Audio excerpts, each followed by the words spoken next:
Welcome to the Charleston Marketing Podcast, brought to you by the Charleston AMA and broadcasting from our friends at Charleston Media Solutions Studios. From business and art to hospitality and tech, these movers and shakers choose to call the Lowcountry home. So what's their story? Let's find out together. Hello, everybody. Welcome to the Charleston Marketing Podcast, powered by the Charleston American Marketing Association. We're coming to you from the Charleston Media Solutions Studio. Massive thanks to them for supporting CAMA and the show. We've also got to thank our sponsor, South Carolina Research Authority, for the annual sponsorship. My name is Kelly Morse. I am the Director of Digital Communications at Trident United Way, a local nonprofit helping to uplift families out of poverty across the Tri-County. And hey everyone, it's Owen Easter back again. I'm your local digital guy here working for Simplify in South Carolina. And today we have with us Natalie Hauff with Charleston County Public Library and some other things around town. Just a few other things.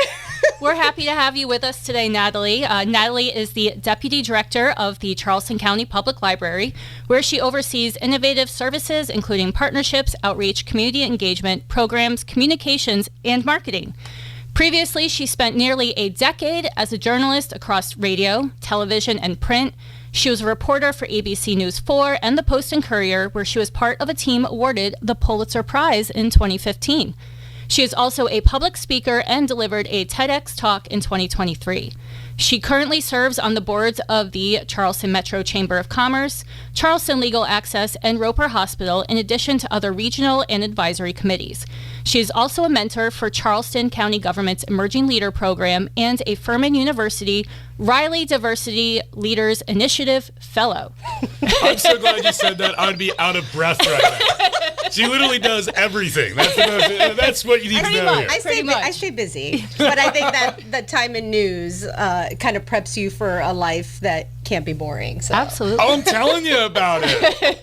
How did you get into the news? So since I was like in elementary school, wanted to be a news reporter. I used to carry the brush and practice in front of the mirror. So I wanted to be an anchor. I was on my elementary school news. That's cool. I did all that all the way through. So I went into college knowing I wanted to get a journalism degree. That's awesome. So went to school there at University of Florida. Go Gators! Go Gators! Yep. And then back then, I'm aging myself here, you used to send out VHS tapes to markets around the country. So each city is ranked a different market level, and most of my friends ended up in, Wyoming and Wisconsin and these tiny little markets. Jackson Hole Market. Malls, and then you're there for a year or two, and then you move on. And I only got 2 callbacks. I sent 50 tapes out, right? So that was scary. And it was Syracuse, New York, and Charleston, South Carolina. And Syracuse was just a part-time gig, and the weather. Yeah, I didn't really need a lot of reason. You talk about complete opposite of. And this sounds terrible for anyone from Syracuse, but what do they got there? They got the college and did snow? And snow, right. So I was like, okay, this seems like obviously an easy choice. So came to Charleston, signed a contract, which usually you do as a TV reporter. I spent about 3 years at Channel 4, and then the recession hit, so no one was hiring. So I was sending out tapes, and no one was calling. The agents were like, it's a waste of time right now. You might just want to sign another extension. And so I signed 2 more extensions, and I met my husband at Channel 4, and the rest is history. So, well, that's just awesome. I stayed in Charleston. I became a permanent Charlestonian 20 years ago. Well, we're so glad to have that. you here. Well, tell us a little bit more about your time at Channel 4. What was kind of your experience there in reporting? Dig a little bit deeper on that. Yeah, I still have a little bit of PTSD, not because it's Channel 4, but just news in general, right? Still love Channel 4. But all that to say, I mean, the news business is tough, right? Absolutely. And what you see on television and movies can be misleading. No one does it for fame, for money, or for time and the hours. So, I mean, you work really, really long hours. I did Nightside, which was a 3 to midnight shift. That's for 3 years. But you do it because you love it, right? And so you really have to have a passion for it. And it really has changed since I've been in the business. It used to be where you had a photographer, so it was a nice team kind of job where you went out and gathered stories and you had one newscast that you put it on. And obviously that's really changed with social media, which I was telling you guys earlier, was kind of laughing. Like, I remember when I was at Channel 4, Twitter came out and they were like, oh, you need to tweet from your story. Let's try that out. And it was like this big revelation. And so obviously it's changed now. Like, news is by the minute. It's instantaneous, right? Instant gratification. It's by the minute. And, the stations have gotten a little bit more corporate too at the same time with all their mergers and everything. So, I can absolutely imagine, even in your own time, you've seen it change, and then looking back, it's different. It is, but I will say what I don't think has changed is what you learn as a journalist in terms of work ethic. I mean, you learn to do it all. Even though I had a photographer, I still know how to shoot. I still know how to edit. You were up at 2 a.m. doing this stuff. That's hell of a workout. Yes, I remember I went to Haiti for an earthquake on a C-17. Came back. I had been like 16 hours. And that was like the huge earthquake. Yeah, I remember that. I went with Channel 2. I remember Brad Franco. Brad we shot was each there, other's stand-ups because we were there by ourselves. They would only allow one representative from each station. So I shot his, he shot mine. We get back and they were like, I was like, I'm going to go home and go to sleep. They're like, no, you're going back to the studio. You're going on the air. Oh, my goodness. And it was like, not over. Please don't put me in front of a camera. I was like, this is going to be a disaster. I don't know what language I'm going to speak, but I do speak Spanish, so I do know another language. Well, I mean, that's so cool. So you were at the epicenter of really one of the biggest natural disasters in Haiti's history. Yeah, it was insane. I remember I was in the cockpit. They let me sit there as we landed. And I was like looking for runway lights. I was like, how are we landing? Yeah. And there was a guy on a scooter holding a flashlight. And as he went along, we were coming behind. I was like, oh my God, please don't die. And that's what you see in the movies. Yes. And so, same thing happens at LaGuardia from what I'm hearing.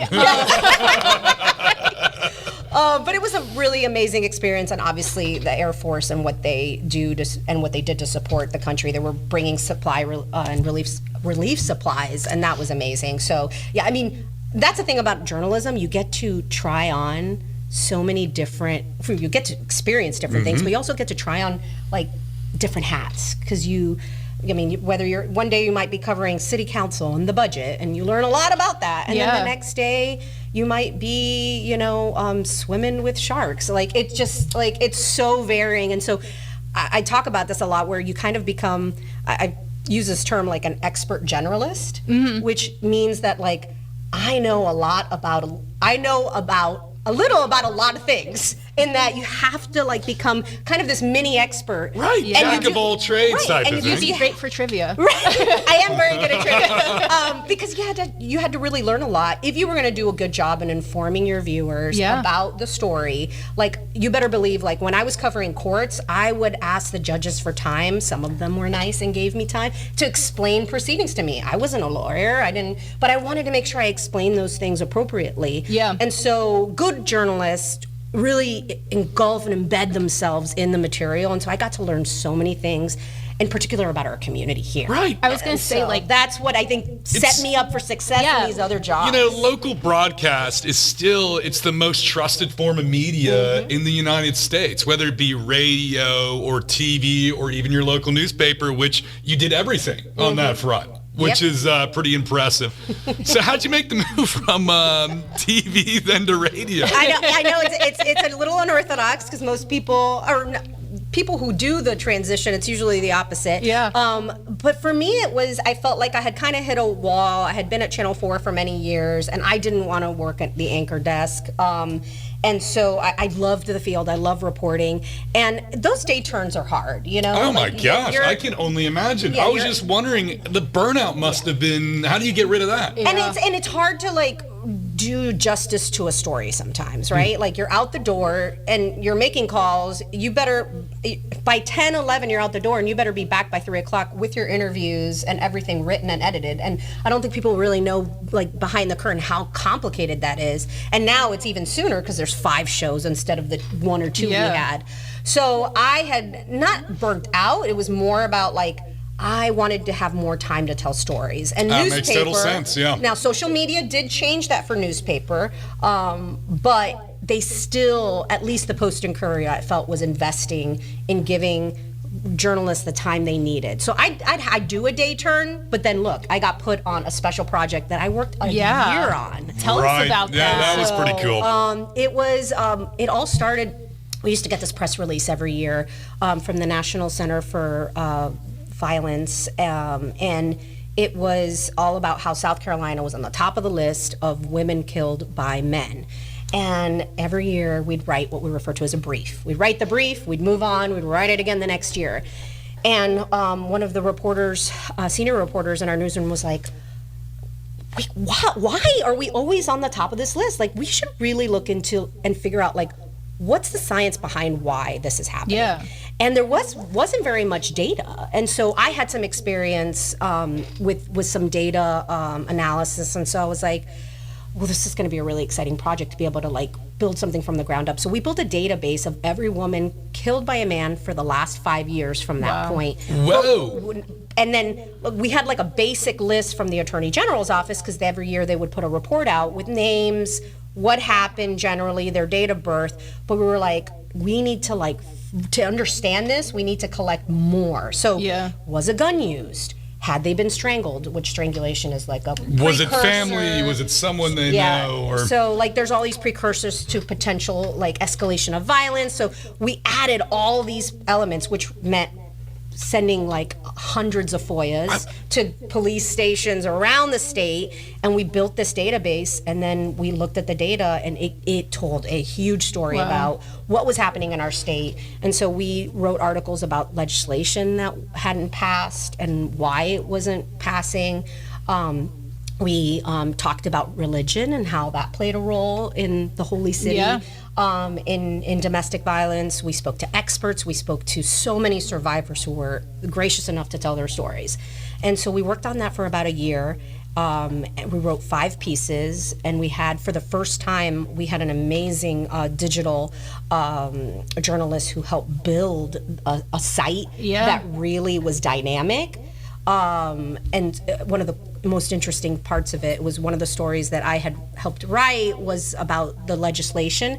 And as the bills were dying, as you scroll down, you would see the women that were dying. Oh, that's And crazy. I just felt like, I just got chills. and that's the thing about journalism, like that's compelling, right? Yeah. So what it does is it helps really highlight what's happening, and it puts things in a perspective that really like just elevates the weight of what we're talking about. So that was the first time that I think any newsroom in our state had done anything like that. Yeah. And then as a result of that article, or those series of articles, the governor passed and signed legislation that made some reforms that did strengthen some penalties. And that for us, we actually found out. It's a win. Yeah, we found out. We were walking out of the Pulitzer ceremony, which was at NYU at Columbia University in New York.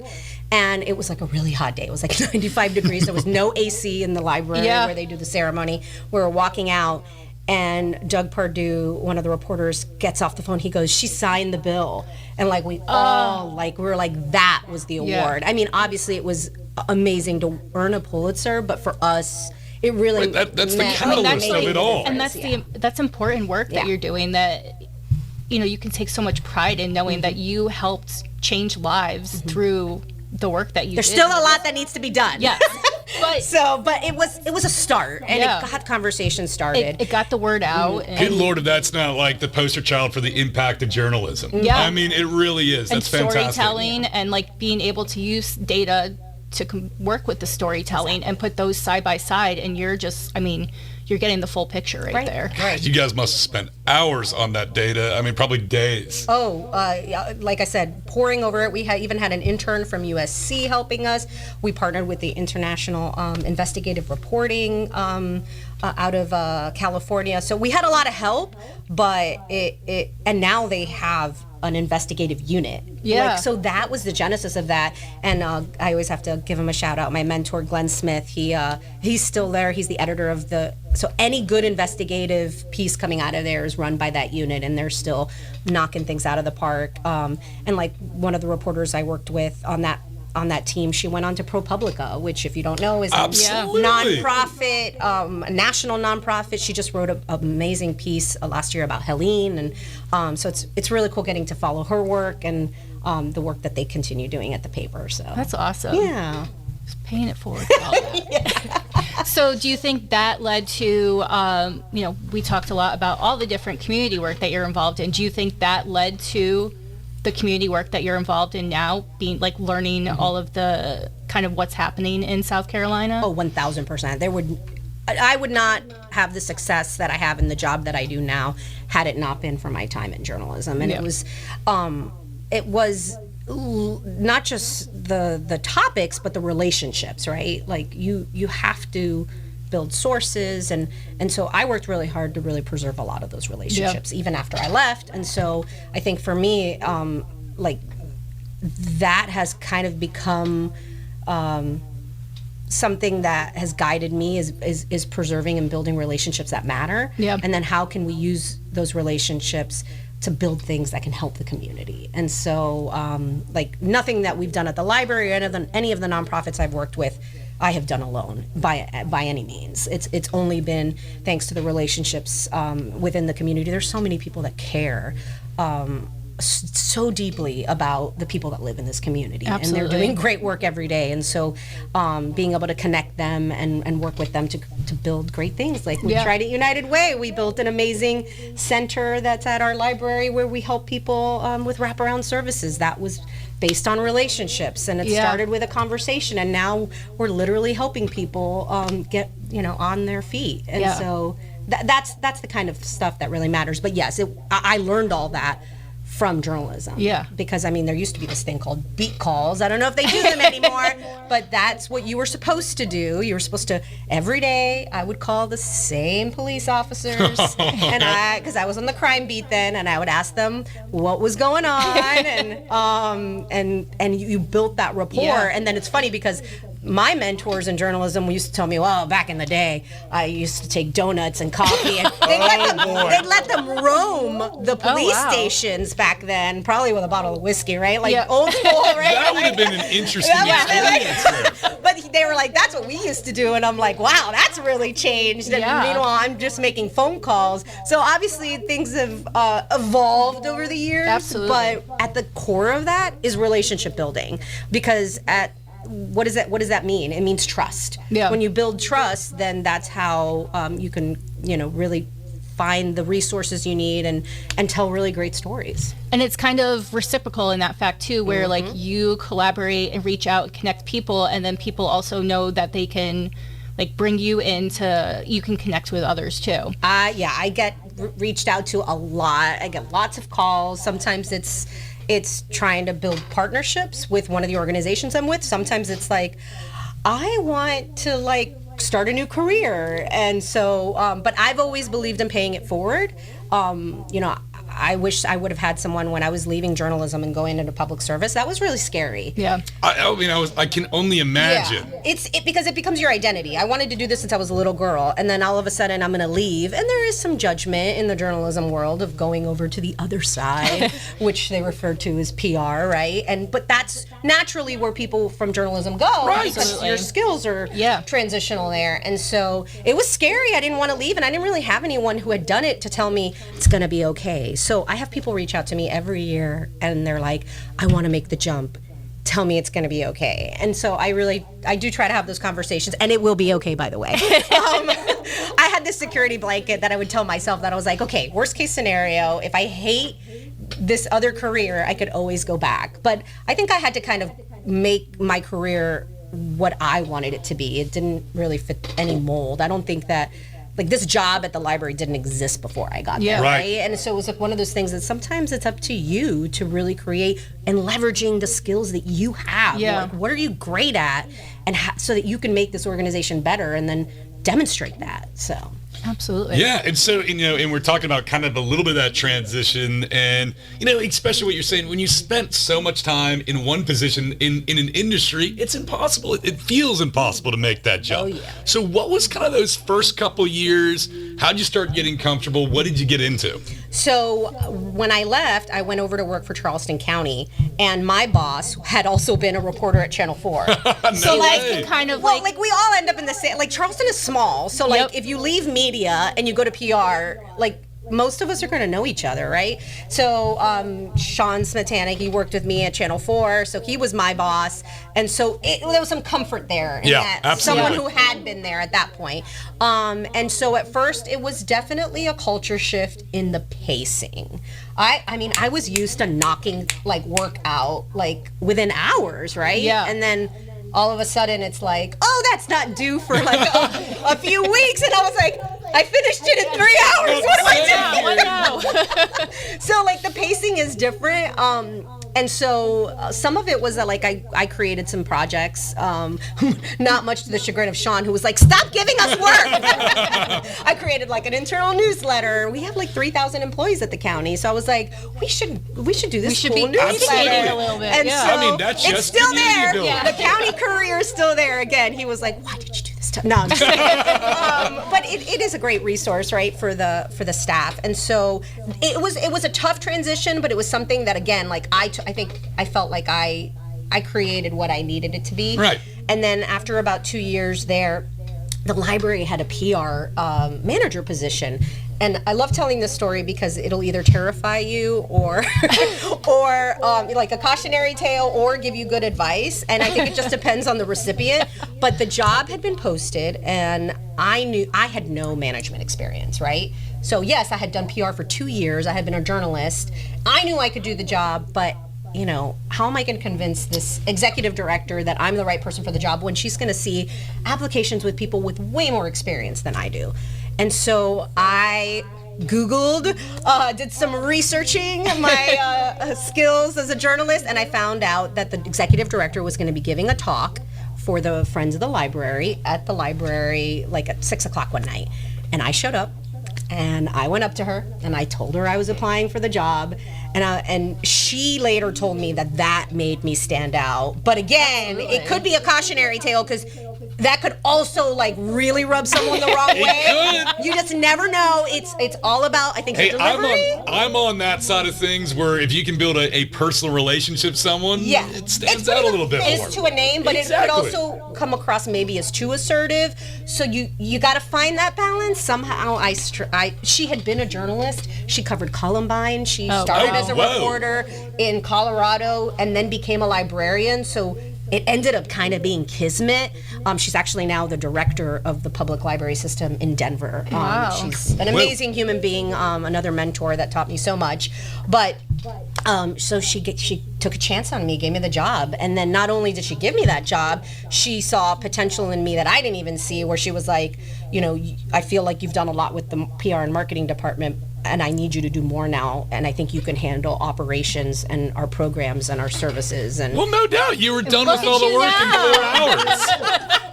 You're like, oh, she I'm just a bit run of an everything. energizer bunny, right? And so, and it was something I never thought I would be interested in doing. Yeah. And God, I can't tell you that it's probably don't tell my comms team, but my favorite part of my job now is a lot of the partnerships that I get to create and the programs and services that we get to build. And I never thought I would end up loving that. Well, so, also, I mean, it's number one, it's helping out communities, and two, and it's kind of a creative aspect of it, which you brought all the way really from your entire career to that point. Yeah. yeah.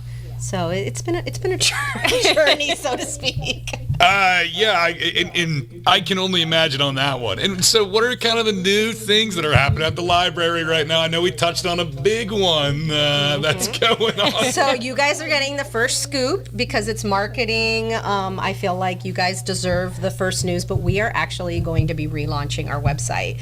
And so I'm sure there's like a lot of applause from library users who are like, thank goodness. And so, I mean, we've been talking about it for years. Our last upgrade was massive in 2017 to a new site. But it was time to, and especially you all know, like, these things evolve really quickly now. Yep. Like you can't have something stale for years and years. And so we knew it was time. And so we are now working with Trio Marketing to rebuild the site. And hopefully later this year we will be launching. But it's a massive undertaking. We are a big system. We have 18 branches, a lot of content. And as you all know, and probably a lot of your listeners know, what goes into a website relaunch, everything from content review and reviewing wireframes and understanding integrations, and but I just find it as such a great opportunity to better connect, because the thing about CCPL and lots of libraries, there's so many underutilized services.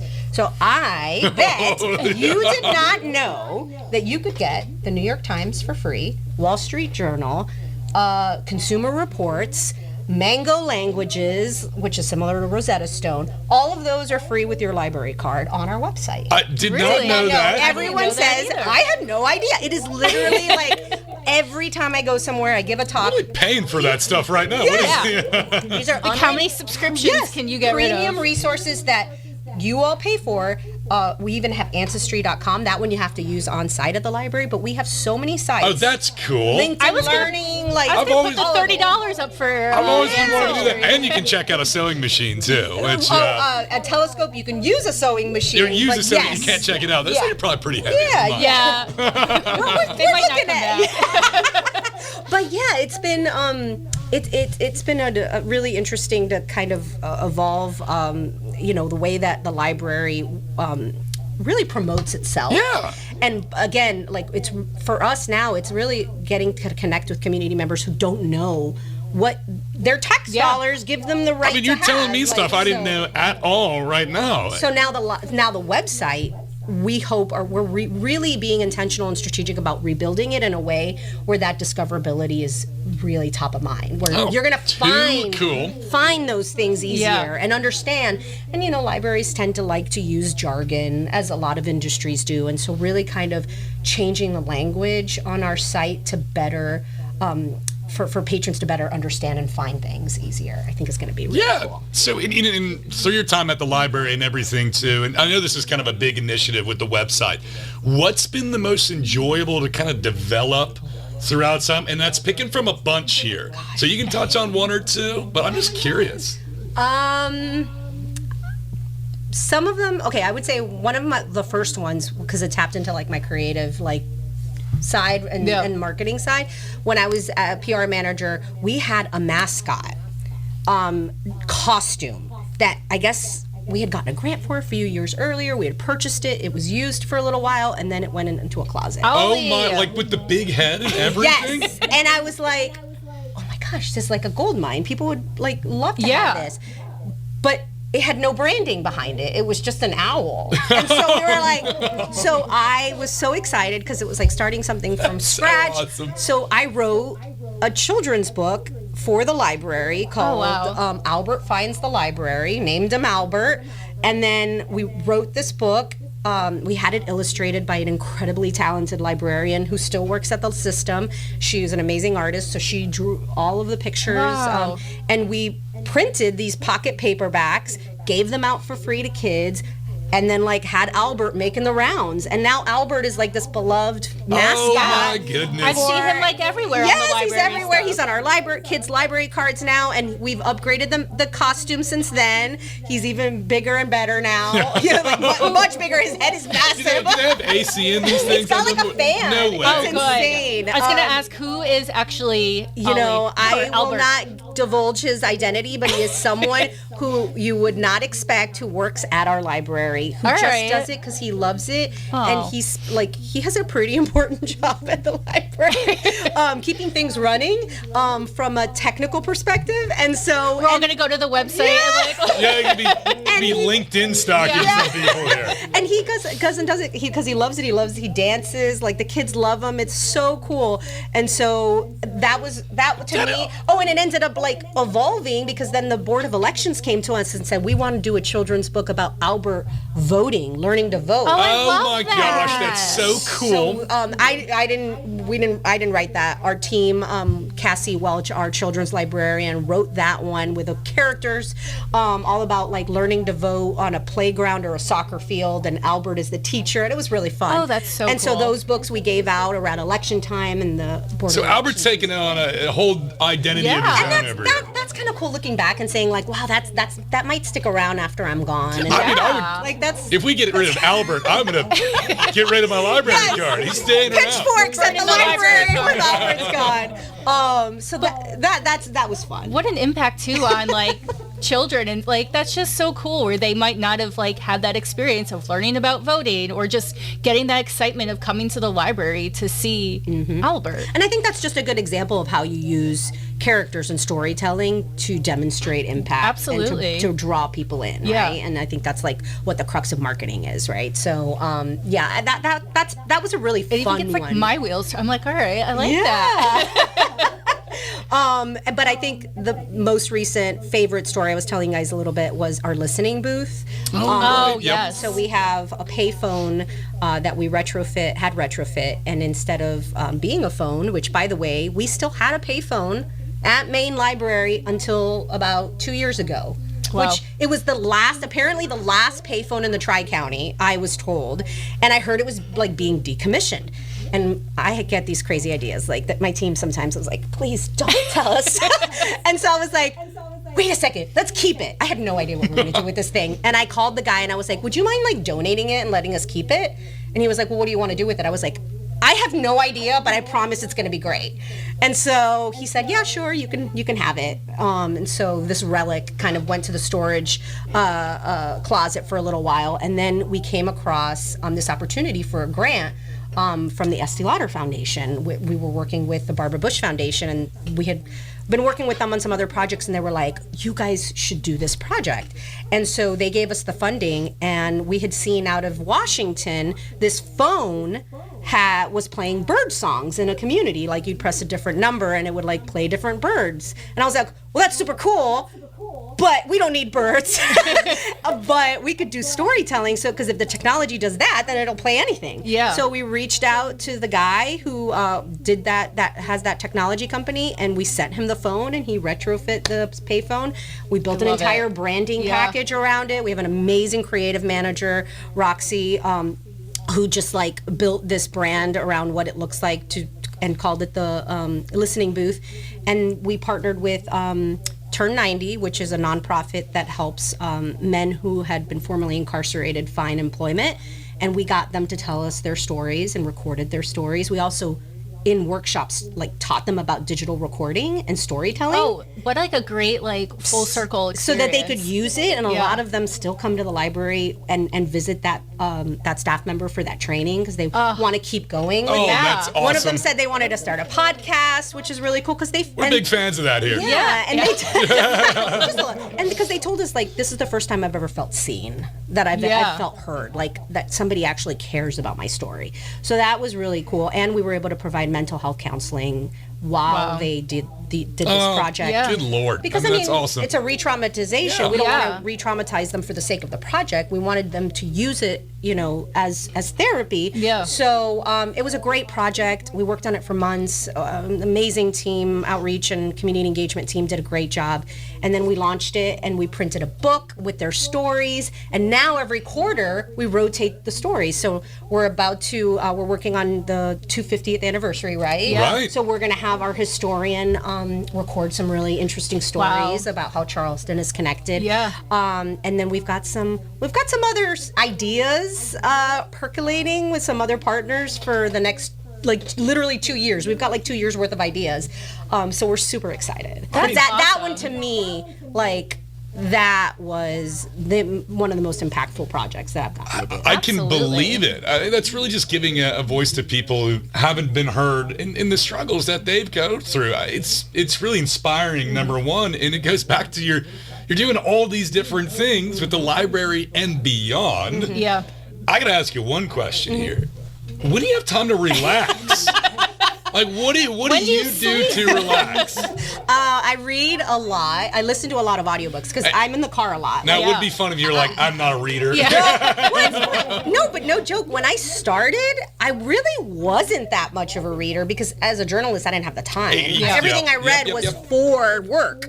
So when I started at the library, I was like, I I should probably get more into this reading. I was an English minor, so it wasn't like a weird concept to me. But so a lot of audiobooks because I spend a lot of time driving around the Tri-County. And so I've read like 14 books this year so far, and I'm like a voracious reader now, which is awesome.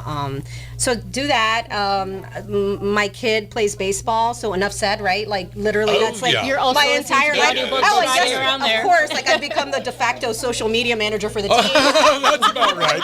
Don't like every person in marketing like totally relates. This is relaxing, by the and way. they're like, we always become the volunteer for social media for that XYZ thing, right? And so yes, I do the Point Hope Predators. Got to give them a shout out. Love it. So spend a lot of time doing that, and then like a lot just the community work. It does take up a lot of time, but it's so rewarding personally, and I have had to be more picky about and thoughtful about my time because it sounds like that is a lot, but I have come to learn as I've gotten older that you have to be intentional with your time. Absolutely. And so I look for things that I feel like I can really make a difference and help with where they really need that perspective. And so it's been a great 20 years in Charleston. I can't believe I've been here this long. And I spent some time with my husband. Like he's there too. Yeah, and he is like as busy. He's the COO over at Patriots Point, and so doing a ton of work. At Golly, they had a big one last weekend? Was the Billfish Classic that was out there? Yes. My goodness, that's a big show. That was the fishing tournament. Mm-hmm. Yeah, he got to meet. Oh my gosh, the guy from that country band that I'm not going to remember, but it was like a really big I was bummed out. I was out of town seeing the Tartan Army in Boston. Oh my God, we're going to have to talk about that after this. He's like a big deal or something. But anyway, obviously my memory is blurry with all the things we got going on. Country artist. Yeah, he gets to do some pretty cool stuff on the that seems awesome. Yeah, and I saw they had a concert with two friends on the boat, which looked really cool on the Yorktown. Yeah, was that last week? This past weekend? So that was Yes. Was that also last weekend? Yeah. Good Lord, they did everything. Yeah. So another same very because you can rent the space, and so a lot of those events are not even which is cool. But they can people can book, like I know they booked the space for yoga. I've done a workout on there. You talk about what a cool background. I did spinning there, and you're like looking out at the water, bridge at like 9:00 in the morning, and all the boats going. It was probably the coolest experience. If you're talking about one of the biggest, great marketing for Charleston, one of the biggest landmarks is Patriots Point and everything. I'm still waiting before we can have an NCAA basketball game on the carrier. They've done wrestling before, and I thought they did do a basketball tournament once. They did it. It was and there was condensation. Oh, maybe it was that? I don't remember. I know they used to do them every now and then in like Corpus Christi on their It's thing. hard to do some of that stuff outside. Yeah, how do you put it on a court on a freaking aircraft? When you think about like the walkway, like there's that pier. Getting stuff on the ship is not easy. And he's gonna be like, "Why were you talking about me? My job?" I'm like, I hope I got most of that right. This is still part of marketing here. When he started in marketing, he started as a PIO. There you go. So we both went the same routes. He left Channel 4. Became the PIO at Patriots Point, and now he's the chief operating officer. Yeah. So, like, it's all that to say, like, if you are in marketing, don't ever feel like you are boxed in. Because I feel like marketing and communications professionals are the best leaders. I would totally agree. I mean, they're the best leaders. They're the most creative, too, at the same time. You talk to anyone in marketing or PR or whatever they've been through, they'll talk to you for hours. It's fantastic. Yeah.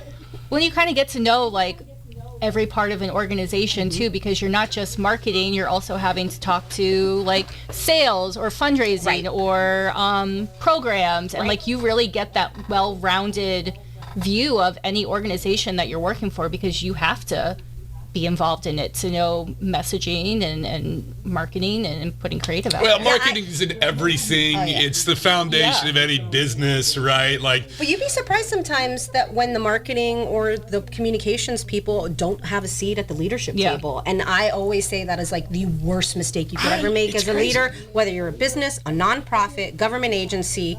Your communications director needs to have a seat on the leadership team. Right. They should be involved, and And that's the problem sometimes is like you only call them when you need them, when it's like, I need you to put out this fire. But if they had been there from the beginning, they'd know what the fire is about. Exactly. They would have probably given you advice on how to avoid the fire in the first place, but then also would already be up to speed to help you put it out. So the proverbial fire could be. Right? I mean, but you think about it at its core level, and I talk to people all the time starting a business around everything, and they're just going from the ground up. What do I do? And branding is marketing, right? I mean, Albert, for example, that's great branding, and it's a first out there. You guys gotta get your name, be in social medias, and you can do that all yourself. And it's not easy work, but it's important too at the same time. So I got another question for you. So if I was someone trying to get into a little bit more of a nonprofit work and everything, what's kind of the way to get into it career-wise? I know you bounced around a little bit, and maybe not everyone has the same route or in PR marketing right now. Yeah, I think it depends on like the type of nonprofit service. Right. So like I sat on the board of a domestic violence nonprofit, and a lot of the people that work in that nonprofit came from victim services, right? And then maybe they worked for the police department or for the hospital system, and then end up at this nonprofit. So I think it depends. But I mean,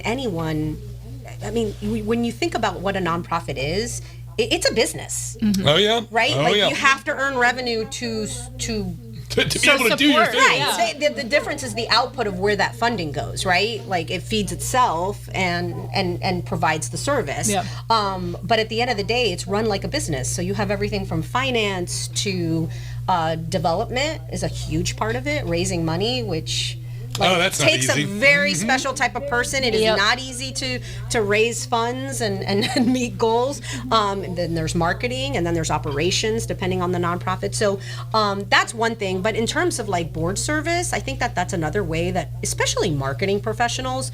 I mean, tell me one nonprofit that doesn't need a marketing professional on their board. Like, and different nonprofits operate differently on how they want to stack their board, but the good ones want diversity in the types of professions, right? Absolutely. They want, a lot of them want an attorney on there, right? That's good to have. That's an important one. Another one may want an accountant. But marketing is really important, and not just so that you can help post for social media, and maybe some small nonprofits need you to do that, but also from a strategy level. Absolutely. It's hugely important. They may not be able to afford a communications person, and so having that advice where you hopefully are convincing them to raise money to hire a communications person is really great. And there are so many nonprofits. We have thousands of nonprofits. We really do. I mean, you never. You know this, Yeah. like in the Tri-County, so many. Yeah. Some of which I still learn about new nonprofits all the time. yeah. And I live in this Absolutely. world every day, and they need board members. So I'm constantly sharing those opportunities on LinkedIn. So if you don't follow me on LinkedIn, please, you'll find some random thoughts about leadership and public speaking and things like that. But they're always looking. And Trident United Way actually does a really good job of trying to build those leaders. You guys, I know, have a program where you're helping train what it's like to be a nonprofit board member. So, and I know the chamber's done that work as well. So I think it's giving back to your community is just an important part of being a human. So when you're a marketer, you have a skill that is very much needed. So I plead, I beg you to find something, but do something that you care about. Don't and it's interesting because I'll get a lot of requests for things for boards, and I really have to, I stop and I think, is this something that matters to me? And every nonprofit matters, right? But what makes you tick? What are you passionate about? Exactly. What do you feel in your Do heart? you care about the oceans, or are you sustainability or domestic violence? What means something to you? Because it's hard work, and you're gonna need that passion to be dedicated to doing something for free, right? Absolutely, You're giving your time, and that's valuable. And your to time you. is valuable, and and sometimes people will take advantage of that. So you really have to remember, your time is valuable, so you need to really invest it in something that matters. Absolutely. I completely agree with that. All right, so I feel like we got a big one coming up too. The TEDx experience. Oh my gosh. let me tell you, if anyone is thinking about doing TEDx, people ask me all the time, they're like, I want your advice. I want to apply for TEDx. It is amazing. You basically get free training because the volunteers that this local TEDx group has put together are some of the best of the best. Some of them are like Dale Carnegie and Toastmasters trained. So you get this amazing training for free. What I don't think I realized was the intensity for the preparation. I can imagine. 4 months, meeting twice a week, one-on-one with your coaches. You get assigned 2 coaches, and then workshops where they have you do like really interesting kind of activities to get you out of your shell and to practice. They had us like dramatically read like a children's book. I have a picture of me going like this, like you were supposed to use your hands. That is awesome. It was meant to like help you emote, you know, like how do you know, I don't have trouble talking with my hands, I'm Cuban, but like some people like needed that assistance, so it was meant to kind of teach them that. So it was intense, and I was terrified. I remember getting on that red dot. Oh, and they also do something super interesting, which I think is half hysterical, half terrifying. So the day before TEDx, you do dress rehearsals. And I hope I'm not giving away like a secret of theirs. I don't think it's a secret. I feel like it's not something they didn't say. There's a behind the scenes somewhere. But the dress rehearsal, they invite an audience for you to practice. And it is literally the scariest audience you can imagine because they're teenagers. Oh my God. There's no way. They have teenagers? They're high school students. Amazing. They bring them. It's hard to keep their attention. I was Especially about to say entertainment. These topics are like heavy, and so like you're like I blacked out. I think I don't remember half. I know I skipped half my talk. I'm totally messed up, but it got me ready for the next day. I was gonna say, got that out of the way. Nailed it the next day. That's a shock and awe way of a... I feel like it's psychological warfare over Mike Sodak over at TEDx. Thanks for really thinking outside the box. Like, we're going to throw the hardest thing at them first, and tomorrow will be a piece of cake. And then it's a breeze. It is smart. And so that was really interesting. And I remember, like, I was, like, midway because there's, like, 10 speakers? I was, like, halfway. And I got off stage, and I got, like, an instant headache. It was, like all the adrenaline. It's scary. Yeah. You have no script. You have no cue cards. Like you're on your own out there, and you're being incredibly vulnerable if you're doing it right. Like that's what they teach you. You're also explaining a subject to people who don't know it at all. Right. Which can be really difficult. Yeah. And they want you to tap into parts of yourself, like they want to tell your story. Like, who are you? Why does this matter to you? They don't actually like accepting talks where you're just pitching like this idea or your organization. They want like someone who's going to be raw. And I talked about like why public libraries matter to me, why public service mattered to me. And I talked about my parents being, immigrants and that sacrifice and what that meant. So like that to me was like vulnerable. The first time I had like gone on a stage to talk about that, but it connected people to who I was, who I am. And when you can make yourself more relative, then you're going to tell a better story. Absolutely. That's a very vulnerable thing to really share something so personal. I would be sweating on that stage. It'd be so embarrassing. I was freaking out. I would forget everything. Like, And it was 5 minutes, right? So like it feels quick, but but it was an amazing experience. And to this day, after that TEDx experience, I do a lot of public speaking with conferences, and sometimes it's talking about the library or leadership. And I take with me all those tips and things that I learned. Like that's awesome. Yeah, I mean, I used to like write out everything I was going to say. That is so you bring in your own teenagers before every conference. I have like an entourage, and they sit in the audience the night before, and they're like, you suck, and then you feel really. And then you don't black out the next time, and we're good to go. But, all right, I can do this. Oh, that is amazing. I just do it for my kid, and he'll tell you the same thing. Mom, you suck. I was about to say, that's even taking a step further with it. So that kind of, leads into, I know something that you're really great at is building a personal brand. You came and talked with us at our Cocktails and Conversations with a lot of young professionals. So what kind of advice would you give around building your personal brand? Why is that important? especially today with everything being social and on the web and stuff. Especially with social media, I feel like it takes an extra layer of effort here. And what I told the table at y'all's event, and really I tell a lot of people, is at the root of what I think is building personal brand is authenticity. And I know that sounds super cheesy, and that's what they tell you. Like, you talk to any marketer who's giving advice to a client for social media marketing, what do they say? They're like, be authentic. And that's what the algorithm wants, right? Yeah. So this is not by any means like anything, innovative, but I have been really intentional in being authentic and real. To a fault, maybe. One of the stories I told at the table was I went to do a public talk with a local organization who asked me to come talk about leading boldly as a female and all that. And it was like 3 talks back to back because they were rotating the rooms. Yeah. And right before the talk, I went to the bathroom. I looked in the mirror. And I had worn like a satin shirt that day, and I looked, and there was like a huge sweat stain. Oh no! In my pit. And I was like, oh my gosh, you've got to be kidding me. Well, what am I gonna do? I mean, it was really noticeable. Like I'm not saying like something small that you can hide. Like, I could not go like this, like keep my arms down. Like, you could still see it. So I was like, looking at my phone, I was like, is there, like, we were on King Street. I was like, my husband will kill me if I buy a $700 shirt. Like, literally, like, marriage what are is my over. options? So, like, I was like, I don't really have a lot of options. So then I started to think about it, and I was like, kind of created this plan. And I was like, you know what? I'm just going to, like, lean in. So I borrowed a very oversized sweater from someone to start the talk because I felt like it would have been distracting from the very beginning. Yeah. And I started my talk with the story. I take the sweater off, and I was like, here are my pit stains.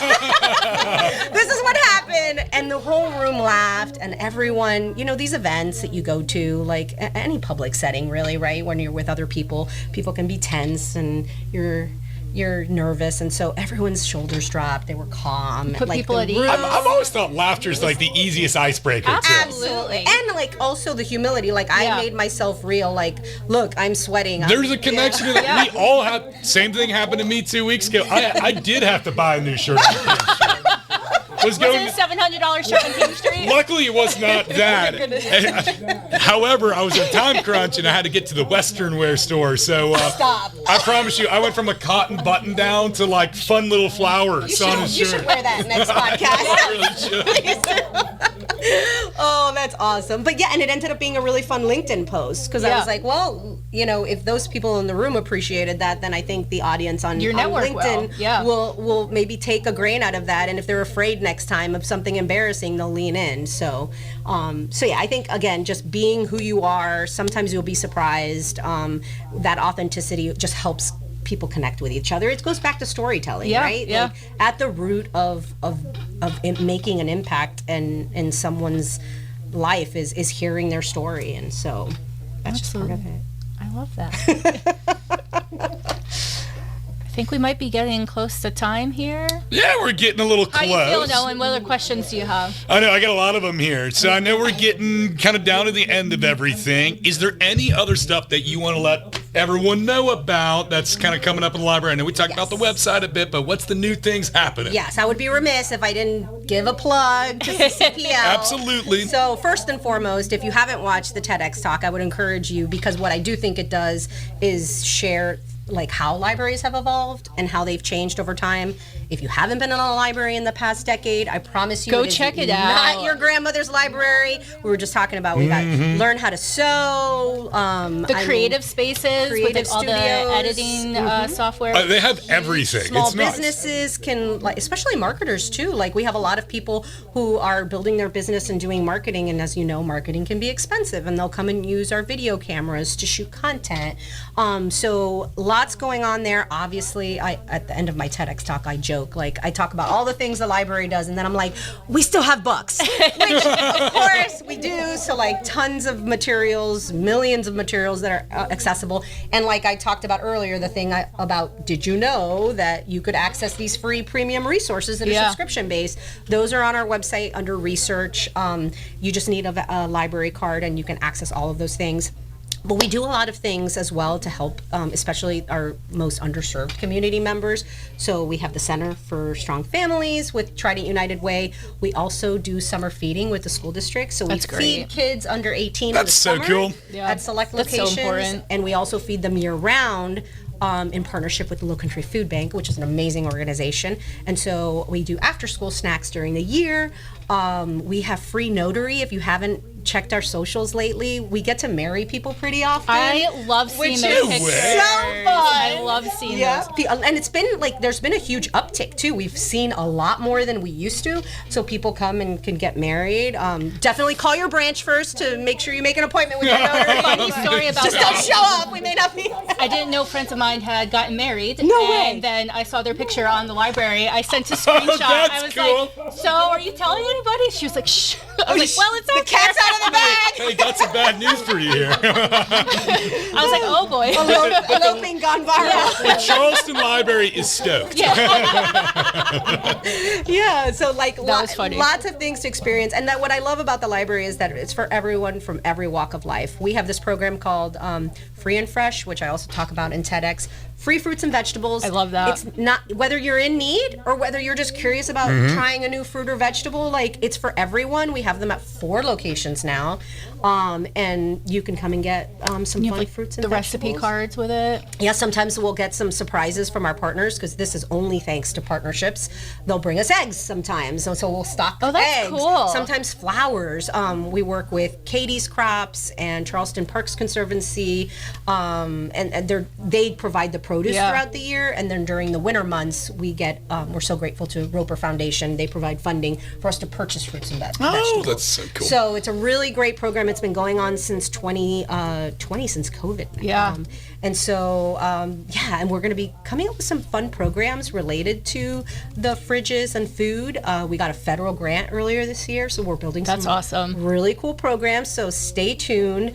But like I said, whether it's food literacy, we're looking into adult literacy now more. We are partnered with some organizations doing GED classes and ESL, and we're looking into teaching foundational reading, which it's just...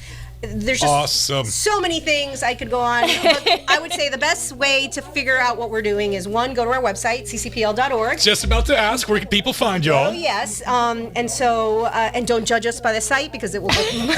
Just kidding. It is amazing, but it's going to be so much better soon. And so, and then follow us on our socials. We post some really amazing content. We have a great team that goes around our system finding great stories and showing people, because we have like endless content. We do so much that they always have something to share about what we're doing, or sign up for our e-newsletter. It's called Off the Shelf, and it has tons of events and programs that we do throughout the year. Oh, that's awesome. And if people are looking to donate also, is that just on the website? Or? Yeah. So Fantastic. They can donate anything from produce. If they've got fruits and vegetables, as long as they're in good condition, they can take them to the fridges. We also take book donations through the Friends of the Library. Oh, that's awesome. They sell those books, and then that money goes back to us. And then, of course, anyone can make just a donation to the library in general, and it usually goes to the innovative services that we put together, like our financial literacy courses or any of our social services. The money goes there. So That's it will be awesome. well spent. Maybe another Albert costume. I was wondering.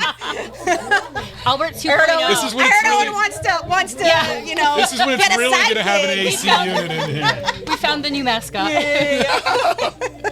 Don't tempt me with a good time. How do people find you? So I am on LinkedIn, so Natalie Hauff. Also on Instagram, Natalie C. Hauff. I try to post content about the library, but also about the nonprofits. Try to give a little bit of sage advice based on some of the things I've learned. So please follow on all the platforms. Well, fantastic. Well, it really has been nothing but a pleasure. Yeah, this is has fun. been This is very great. fun chatting with you. Awesome. And hopefully we have you on again in the not so distant future. Anytime, I'll wear the Albert Give us costume. the Oh, sold. just bring the head. I'm Just fine the with head. There is actually air a photo conditioning. floating around somewhere of me wearing that. that. Like Lee Corso when he used to do all that stuff. Yes, God, except not as that's mean. Oh, awesome. Well, thank you so much for having me. Absolutely. Perfect. We want to give a huge shout out to our sponsors, Charleston Media Solutions. So we're giving a shout out also to the South Carolina Research Authority. Great to have you guys. Bye. Bye. Glad you